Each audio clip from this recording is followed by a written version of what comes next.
Welcome to Barcelona, the final destination on the 2024 Formula Winter Series calendar. Yeah, it will be a tricky race. Now it's just behind the front, so it looks like it's quite wet, so we need a good restart and then just go in front and hope for the best.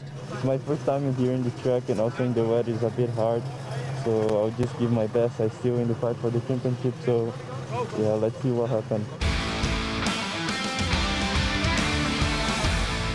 Race 1 then, looking to start under the safety car. Torrid conditions around the circuit.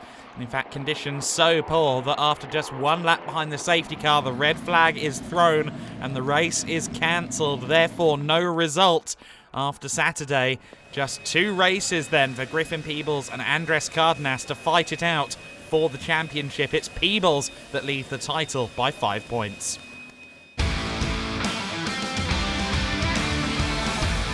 Race 2 underway then, and it's Griffin Peebles who leads them away, the championship leader with the early lead. Andres Cardenas looks to have gotten a good start from the second row of the grid. Nathan Tye not getting a good start at all from the inside of the front row from second on the grid. Everybody making their way through the first few corners. Oh, and one of the Yenza cars there. That's Edouard Borgna tagging Ella Lloyd, unfortunately, so the young female racer from Rodin, unfortunately not getting the best start to race 2 that she would have liked. Had a great debut showing at Motorland Aragon just a week ago. Everybody making their way through turns 4, 5, such a wide circuit, the Circuit de Barcelona Catalunya, but even this place doesn't have enough room for everybody, as René Lammers demonstrates there. He's ended up off the circuit one way or another, as has Lorenzo Castillo. Now that's 3 cars beached in the gravel. The inevitable end result of that is a safety car. Enzo Tarnvinichkel lost his front wing in amongst all of the dramas. The Red Bull Junior rejoins the back of the field as Lorenzo Castillo gets towed away. Back to green flag then, and it's Peebles from Cardenas in the race and in the championship. Gianmarco Pradell looking for 3rd position as he dives up the inside there of Ernesto Rivera. Good move there from Pradell. Pradell looking to end the season on a high. He turned 18 on Friday. Griffin Peebles with just 5 points over Andres Cardenas in the championship. It's 121 points for Peebles, 116 for Cardenas. As you saw there, Matias Ferreira, who still has a mathematical shot at the championship, losing out there further back to Olivieri, that looked like, from Cram. Ferreira missed out on Aragon, but both Peebles and Cardenas struggled at Motorland. Douwe de Decker having to make his GRS car particularly wide there further back, and Kabir Anurag launches one up the inside there of Akshay Bora, and that was never quite going to work. We've got 1 car rally crossing as well through the gravel. It was one of the Campos cars. It could have been Franco, it could have been Nathan Tye. But lots of scrapping further back in the order. It looks like it was indeed Nathan Tye. He's fallen to the back of the order, but Nathan Tye not really capitalising on that front row start in the manner that he would have liked, as too wide further back. Some of the DriveX cars getting into it there. Only the 2 DriveX cars for this weekend. That would have been Pedersen and Macedo. Unfortunately, Juan Cota sustaining a hand injury at Motorland. Pusharovsky going around the outside of Olivieri there. That is for 10th position. Pusharovsky in the number 8 car. Of course, Carrie Schreiner driving that machine last week. She's now racing F1 Academy. Oh, as the 37 goes bouncing across the gravel, that's Fiorentino. Hopefully he can keep it going. Last thing we need is another car beached in the gravel, but it looks like the momentum just about working with the Cram driver there. Keanu Alazari, not a strong starting position for Keanu, and he's right there racing with Jack Beaton. 2 drivers who are at the sharp end in Aragon fighting in the midfield. Qualifying so important in Formula Wind Series and any Formula 4 category. Rene Franco there losing out to Maciej Guadish. Great to have Reno Franco with us. The young Dutchman joining the GRS squad. replacing Leah Block for this weekend, as Pusharovsky manages to find his way past Matthias Ferreira. Ferreira down to 10th position with that one. There's Keanu Alizari at the back of this 4-car fight, as we see there Akshay Bora trying to get to the inside there of the first of the Yenza Motorsport machines. Keanu Alizari and Jack Beaton still side by side. They've been racing each other for most of this one, but they're a lot further down the order than one would have expected. Alizari with the inside line at turn 4. They're all queuing up behind Arthur Dorizon, the first of the Yenza cars in the order. And, oh, goodness me, Dorizon kind of half forcing Akshay Bora there to take to the grass. Bora around the outside, though, has the inside for turn 2. Just slides it across the front of the Yenza car. And gets himself past Jack Beaton now, and Kabir Anurag, all trying to get past Dorizon as well. Often once you open the gate in a Formula 4 race, everyone walks through at once, and that's exactly the phenomenon that Dorizon is experiencing here. Gives Kabir Anurag just enough room, but Kabir not going to have the grip around the outside at turn 13. Has to back out of that one. Oh, but we got a car off, and it's Gianmarco Pradell. Pradell from 3rd place. Having a moment there. Unlike him to make an error, I wonder if it was just a mistake or whether something within caused that, whether there was an issue with the car, but nonetheless Gianmarco Pradell spins it out of 3rd position. He will be bitterly disappointed with that. Safety car restart then for Griffin Peebles. Reno Franco looking to the inside there of Maciej Guadish for 4th position. Franco on his debut in the Formula Winter Series. Matthias Ferreira defending up against Akshay Bora here, so an all-us racing battle for 9th place. And that is now the battle to be the top us racing car after Gianmarco Pradell's off-track moment. Franco has lost out to Maciej Guadish. He now has Lucas Flusha for company. Dawid Adeka going around the outside of Pusharovsky. And Pusharovsky being fairly assertive there, hustling Adeka to the outside. And with a slide there, Pusharovsky just about finds his way by. Very nice driving from Jan Pusharovsky. Pusharovsky and Guadish feel like the 2 young flagships of the Polish All-in Racing Organisation's junior programme.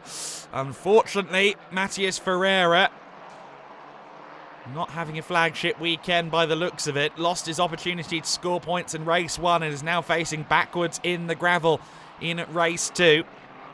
Keanu Alizari now trying to get into the top 10. He's going around the outside of Maxime Ream, but Maxime will hold off him for all he's worth. Dawid Adeka with damage to his front wing.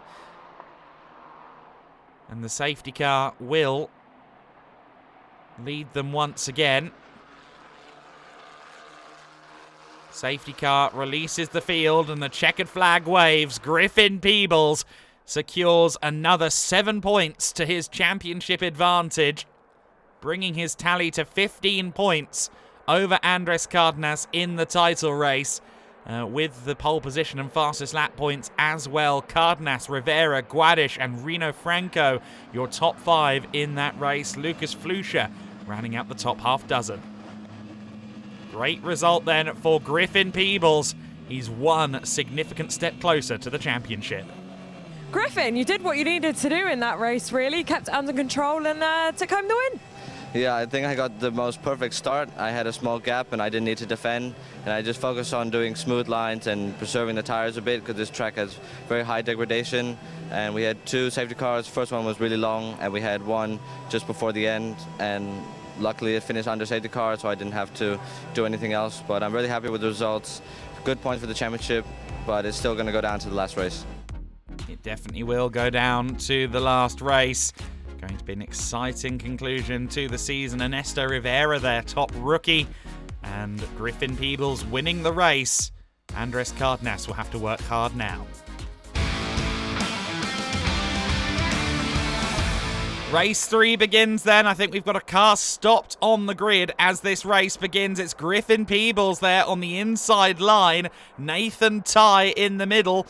And Cram Racing's Olivieri has got a magnificent start. Maybe a little bit too magnificent. He is potentially leading through the first couple of corners as everyone scrambles to find some room.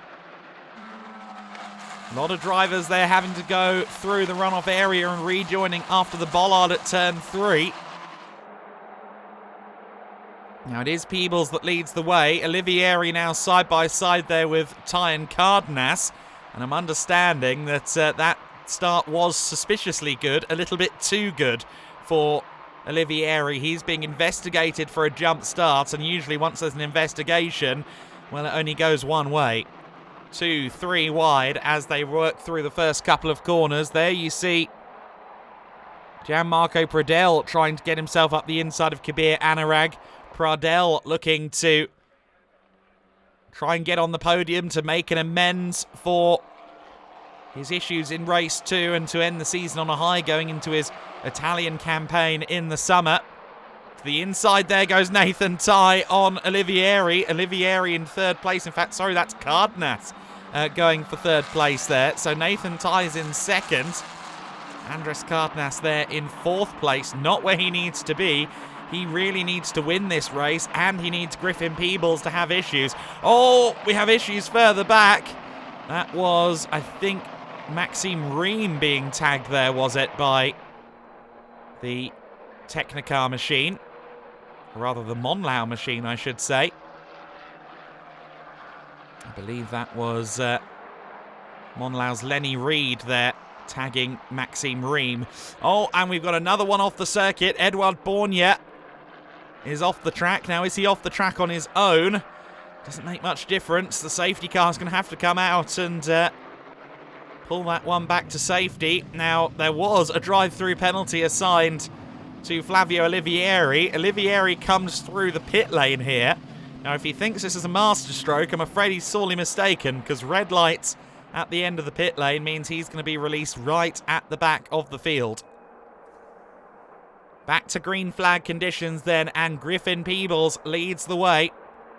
Over half distance in this race. He's doing enough to win the championship here. Andres Cardenas gets to the inside there of Nathan Tye. Now, that looked quite easy. I wonder if Nathan was told there to allow Andres through to try and give Cardenas any shot of winning this title.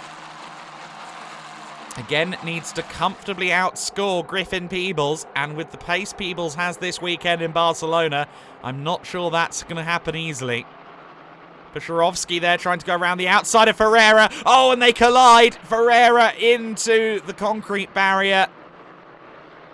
A difficult end to the season, a difficult end to a bad day, frankly, for Ferreira. Ella Lloyd off in the background as well. We've got one car, Pusharovsky, with damage to the front wing. That's from the collision with Ferreira.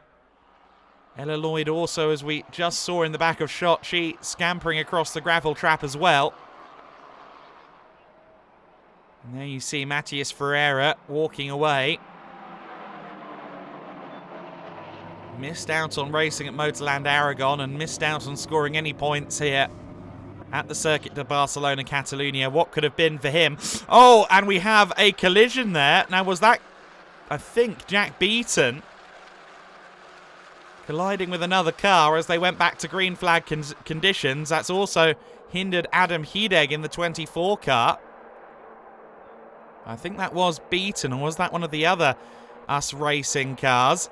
Gianmarco Pradell with one of his teammates looking to the inside of him. It was another, I think, of the US Racing cars. It wasn't Beaton. And you see Ernesto Rivera having a problem. And also off the circuit goes the 25 of Arthur Dorizon. It was Thomas Strauven who dislodged his front wing. So Strauven it was that came a cropper there going into the final corner as the race restarted. There's a lot going on around the circuit, and rather unsurprisingly, the safety car is declared once again. It's Peebles from Cardenas, from Tye, from Pradell and Anurag, your top 5, ahead of De Decker, Beaton, Fry, Alazari and Reno Franco. As this race resumes, it'll be 2 laps to go this time. Griffin Peebles again with one hand and four fingers on the championship. He can afford to lose the lead. He can afford to drop down outside the top 5 even. As Enzo Tarnvanichkul once again struggling. We've seen Tarnvanichkul go across the runoff area quite a lot. René Lammers has to do the same as well. Nathan Tye defending against Gianmarco Pradel. Pradel, who desperately wants to end this with a podium. Beaten around the outside of Douwe de Decker. In fact, de Decker getting past Beaten there as Gianmarco Pradel manages to launch a move on Nathan Tye. That's 3rd position then for Gianmarco Pradel. Now, can he hold on and secure a podium in his final race of the season? In the Formula Winter Series, of course, this is it. This will be the final lap of the season next time by.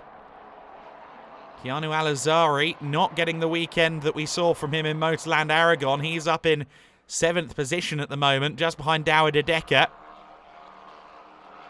Jack Beaton trying to go around the outside here of Enya Fry. Oh, and getting on the gravel there. Oh, and that contact has dislodged the front wing. Well, Jack Beaton is going to have a very understeery final lap of his Formula Winter Series season. Enzo Tarnvanichkul goes by. Jack Beaton struggling. Not the way he wanted to close out the campaign in FWS. Maciej Guadish there going around the outside of Akshay Bora.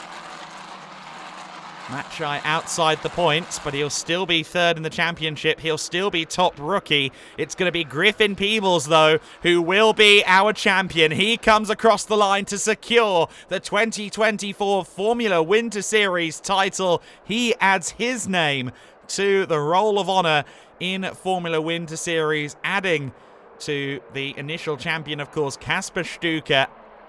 And Griffin Peebles will be looking to ascend through the ranks in much the same way as his forebearer. What a great way to start for himself and his MP Motorsport garage. Andres Cardenas 2nd in the race, 2nd in the championship. And Gianmarco Pradel rounds out the race podium. It will be Maciej Guadish 3rd in the championship at the conclusion of our season. But what a result for Griffin Peebles. Sergio the Sausage Dog and the rest of the MP Motorsport crew will be waiting to congratulate him. Yes, I am with our Formula Winter Series champion, Griffin Peebles. Congratulations, that must feel good. Yeah, it was tricky again last race. We had 3 safety cars. They were very long. Had to try and do something different on the restarts. But luckily, the team gave me an amazing car. I was quick all weekend in the dry after a bit of a wet start to the weekend. But I'm so happy to bring it home and I can finally relax and celebrate. There you go. Ella Lloyd wins the women's honours in that race. A great result from all of our drivers as the season comes to an end. But the biggest celebration of all going to this man, Griffin Peebles, the 2024 Formula Winter Series champion. It's been a really solid season from Peebles. When the going's been good, he's been dominant. When things haven't quite gone his way, he's made the best of it, and that's what you need to win a championship. Griffin Peebles is your 2nd ever Formula Winter Series champion. Gedlich Racing and the Spanish F4 organization will do this all again in 2025.